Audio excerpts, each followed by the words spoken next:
ओम श्री परमात्मने नमः। अथ प्रथमोऽध्यायः अर्जुन विषाद योगः। धृतराष्ट्र उवाच धर्मक्षेत्रे कुरुक्षेत्रे समवेतायुयुत्सवः मामकाः पाण्डवाश्चैव किम कुर्वत संजय। नमस्कार। आज भगवद गीता की वाणी को हम समझने का प्रयास करेंगे, जिसे स्वयं भगवान पुरुषोत्तम योगेश्वर महायोगी नंदन श्री कृष्ण ने कहा है।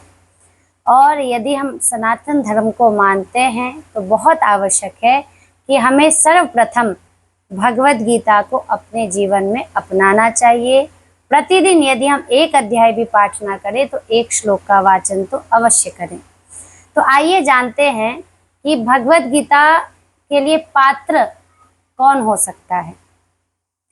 हम सब जानते हैं कि अर्जुन जैसा पात्र बनना पड़ेगा, लेकिन मेरा प्रश्न है, थोड़ा इस पे आप लोग भी चिंतन कीजिएगा कि भगवद गीता तो अर्जुन के साथ साथ संजय ने भी सुना, धृतराष्ट्र ने भी सुना, लेकिन भगवद गीता अर्जुन के ही जीवन में पूर्ण रूप से आचरित क्यों हुई और धृतराष्ट्र के जीवन में क्यों नहीं हो पाई।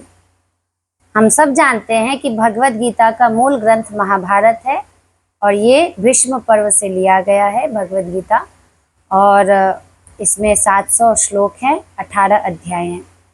तो सबसे पहले ये जानने का प्रयास करते हैं कि भगवद गीता का प्रथम श्लोक धृतराष्ट्र से ही प्रारंभ हुआ है।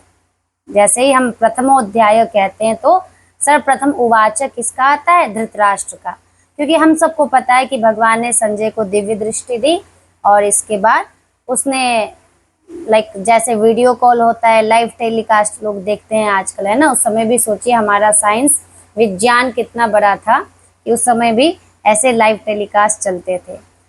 तो सबसे पहले धृतराष्ट्र के चरित्र को हम जानते हैं। धृतराष्ट्र को यदि हम समझें तो धृतराष्ट्र का अर्थ होता है धृतम राष्ट्रम येन इति धृतराष्ट्र, जिसने राष्ट्र को पकड़ रखा है, धारण नहीं कर रखा, जिसने राष्ट्र को पकड़ रखा है इतनी जोर से कि अब उसे उसको छोड़ने का मन ही नहीं हो रहा। वही व्यक्ति धृतराष्ट्र है। अब हम अपना और स्वयं का आकलन कर सकते हैं कि धृतराष्ट्र से तात्पर्य क्या होता है।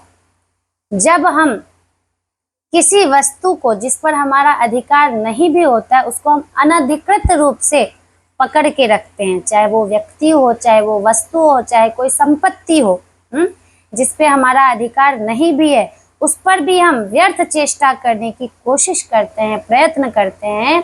तो ये निश्चित मानिए धृतराष्ट्र का यदि हम जीवन देखें तो ये व्यर्थ चेष्टा वो इसलिए कर रहा था क्योंकि धृतराष्ट्र के अंदर प्रारंभ से एक हीनता की भावना, जैसे कि पैदा ही वो व्यक्ति वो अंधे पैदा हुए थे धृतराष्ट्र।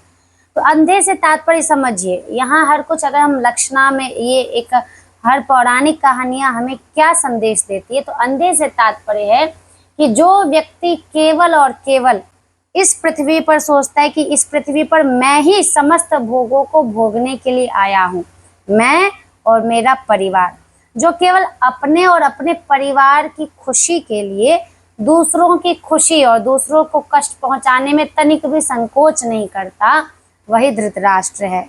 लेकिन वो दूसरों के सामने अच्छा बन के भी दिखाएगा। धृतराष्ट्र का कैरेक्टर हम चरित्र देखें तो वो कौन है? जो सामने तो दिखा रहा है कि ओहो हम आपसे बहुत प्रेम करते हैं, हम आपके लिए बहुत भलाई चाहते हैं, लेकिन उसके पीठ पीछे आपकी ही संपत्ति, आपके ही व्यक्तित्व पर, आपके ही वस्तु पर उसका पूर्ण एक कुदृष्टि रहती है। वही धृतराष्ट्र है। और चूंकि अब मुझे कभी कभी लगता था कि श्रीमद् भागवतम में इतना क्यों कहा गया है कि जो व्यक्ति देह गेह में ही आसक्त पुरुष रहते हैं उनकी ये दुर्गति होती है, वो भयंकर नरक में गिरते हैं, जानवर उनको नोच नोच के खाते हैं, जैसे वो अपने सुख के लिए दूसरों का धन हरण करते हैं, दूसरों की संपत्ति हरण करते हैं छल कपट से। तो क्या व्यक्ति को भोग भोगने का अधिकार नहीं है? सबके मन में एक चिंतन आता है कि क्या हमें कुछ अति ही वैराग्य तो नहीं सिखाया गया कि भाई हम भोग भी नहीं भोग सकते, हम पृथ्वी पर आए हैं तो। हाँ, क्यों?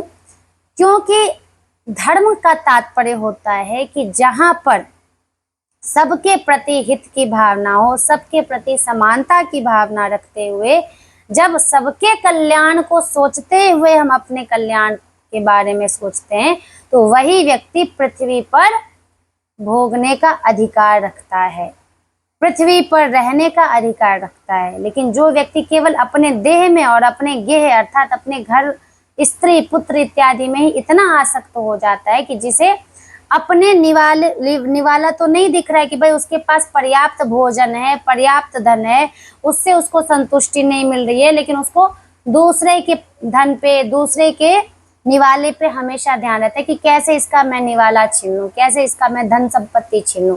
आज देखिए तो हमारे भारत देश में ही नहीं, संपूर्ण सृष्टि में आज लड़ाई हो रही तो किस बात की? इसी बात की तो हो रही है कि सारा संपत्ति, सारा शासन मेरे अंदर हो। हर कोई शासक बनने के लिए एक दूसरे के प्रति लड़ता है, इतना कि भाई भाई तक में युद्ध छिड़ जाता है ना। और राजगद्दी के लिए एक दूसरे को लोग मार देते हैं, ये नहीं देखते हैं कि भाई योग्यता किसके अंदर है। तो श्रीमद् भागवतम के तृतीय स्कंद में अध्याय 30 जब आप पढ़ेंगे तो यहाँ बहुत सारे ऐसे श्लोक हैं जो दिखाया गया है कि जो देह गेह में आसक्त पुरुष होते हैं वो किस प्रकार का आचरण करते हैं। इसको जानने से पहले सबसे पहले देखिए धृतराष्ट्र ने जो ये वाणी बोली है, धर्म क्षेत्रे कुरुक्षेत्रे, क्योंकि धृतराष्ट्र को ये पता है कि मेरे 100 पुत्र भले ही बहुत बलवान है, लेकिन कहीं ना कहीं वो अधर्म पर है, और ये जो युद्ध हो रहा है धर्म के लिए हो रहा है, अर्थात एक अपने अस्तित्व की रक्षा के लिए, एक अपनी अस्मिता की रक्षा के लिए ये युद्ध हो रहा है। इसलिए धृतराष्ट्र ने सबसे पहले बोला धर्म क्षेत्रे। ये इंडिकेशन उसने अपने पुत्रों के लिए नहीं दिया है, उसे पता है कि पांडव धर्म पर थे, हैं और सदैव रहेंगे, इसलिए धर्म पर जो रहते हैं उन्हीं के साथ कृष्ण रहते हैं।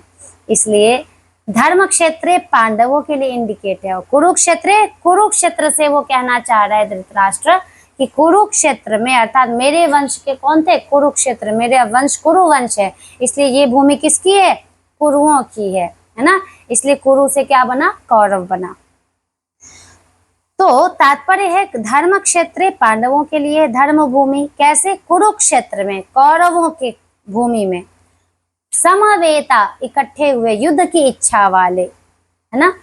क्योंकि पांडव तो कभी से लड़ना नहीं चाहते थे, झगड़ा पसंद तो दुर्योधन को ही था, क्योंकि दुर्योधन ने कहा था कि अगर युद्ध करना है, युद्ध करके जीत सकते हो तो जीत लो, नहीं तो मैं तो एक तिनका भी नहीं दे सकता। तो तात्पर्य है कि युद्ध की इच्छा वाले, इसलिए कनेक्ट कीजिए, माम कहा मेरे, यहाँ क्या तात्पर्य हो रहा है? माम का मेरे, और उनके लिए क्या शब्द का संबोधन हो रहा है? पांडवाश्रय, और मेरे और पांडु के पुत्रों ने, पांडव अपत्यमिति पांडवा बनता है, तो मेरे और किसके पुत्रों ने? पांडु को के पुत्रों ने क्या किया? तो सबसे पहले धृतराष्ट्र को ये जानना है कि मेरे पुत्रों ने सबसे पहले क्या किया।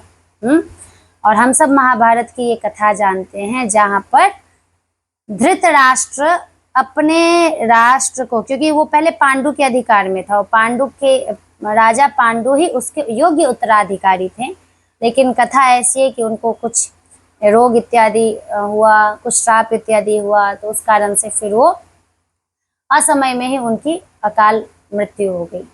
तो तात्पर्य है कि इसलिए धृतराष्ट्र को दिया गया। जो व्यक्ति अंध तो है, लेकिन अब उसका मन है कि अब अगर कुंती के पुत्र हो भी गए हैं तो मेरे ही पुत्र हमेशा के लिए उत्तराधिकारी बने रहें।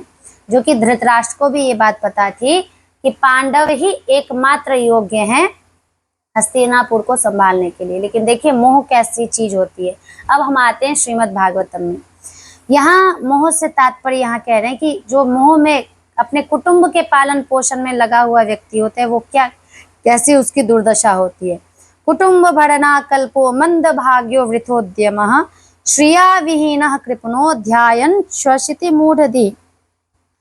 कि अब क्या होता है कि जब वही व्यक्ति अपने परिवार के लिए छल कपट करके, दूसरों से नोच नोच के, दूसरों का के हृदय को कष्ट पहुंचा के, हाँ, दूसरों के जीवन में तबाही लाके अपने परिवार का जो पालन पोषण करता है, अपने बांधवों का करता है, वह मूर्ख क्या करता है, अब जब धीरे धीरे वो बूढ़ा हो जाता है तो देखिए उसकी दुर्गति क्या होती है। जब मंद भाग्य के कारण इसका कोई प्रयत्न जब नहीं चल पाता है ना, क्योंकि देखिए जब कृष्ण 5 पांडवों के साथ मिलके इतनी अपनी ही अक्षौहिणी सेना को, हाँ, संपूर्ण रूप से कौरवों को, अक्षौहिणी सेना का संपूर्ण रूप से नाश करवा डाला, तो लोगों को ये गलत फहमी क्यों हो जाती है कि कृष्ण क्या अब भी नहीं है?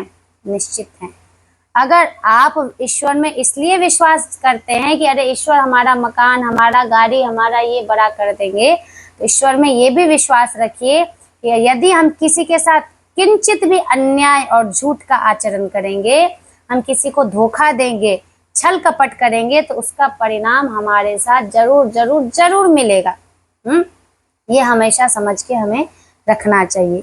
तो कह रहे इसे अपने पालन पोषण में असमर्थ देखकर, अब जब वो असमर्थ हो जाता है तो उसके पुत्र, स्त्री इत्यादि पहले के समान इस व्यक्ति का आदर नहीं करते हैं। जैसे कृपण किसान बूढ़े बैल की उपेक्षा कर देता है, फिर भी इस व्यक्ति को वैराग्य नहीं होता, और जिन्हें इसने स्वयं पाला था वे ही अब उसका पालन करते हैं। वृद्धावस्था के कारण इसका रूप बिगड़ जाता है, शरीर रोगी हो जाता है, अग्नि मंद पड़ जाती है, भोजन और पुरुषार्थ दोनों ही कम पड़ जाता है, मरणोन्मुख होकर घर में ये व्यक्ति पड़ा रहता है, और कुत्ते की भांति इसके कुटुंब, इसके ही अपने पुत्र जिसके लिए इसने इतना किया था, अपने अपमान पूर्वक दिए हुए टुकड़े खाकर ये जीवन निर्वाह करता है। मृत्यु का समय निकट आने पर वायु के उत्क्रमण से इसकी पुतलियां चढ़ जाती है, श्वास प्रश्वास की नलिकाएं कफ से रुक जाती हैं, खांसने और सांस लेने में भी इसे बड़ा कष्ट होता है, तथा कफ बढ़ जाने के कारण कंठ में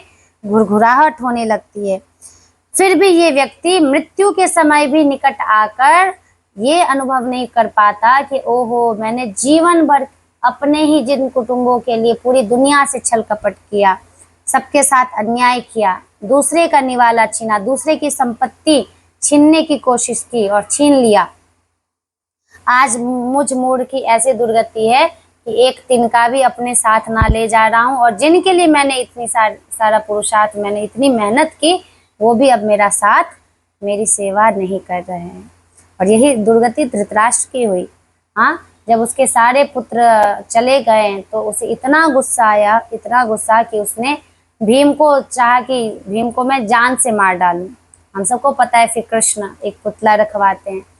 तात्पर्य समझिए कि हम अगर 1% भी, 1% भी किसी के जीवन से उस अनधिकृत चेष्टा करते हैं, उसकी संपत्ति हरने की, उसकी वस्तु हरने की, उसके व्यक्ति को हरने की, तो समझिए कि ये फिर इससे उसका परिणाम अवश्यमेव भोक्तव्य, निश्चित मिलता है, निश्चित मिलता है।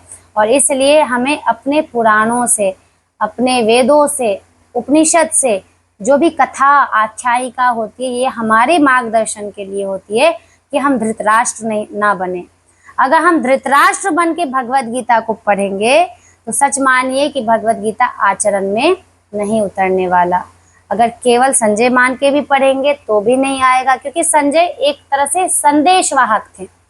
तो हमें अर्जुन बनकर गीता को पढ़ना है, समझना है, तो ही वो हमारे जीवन में उतर पाएगा, और तब हम कृष्ण के, अपने भगवान के कृपा पात्र हो पाएंगे। हरि ओम, धन्यवाद, नमो नमः।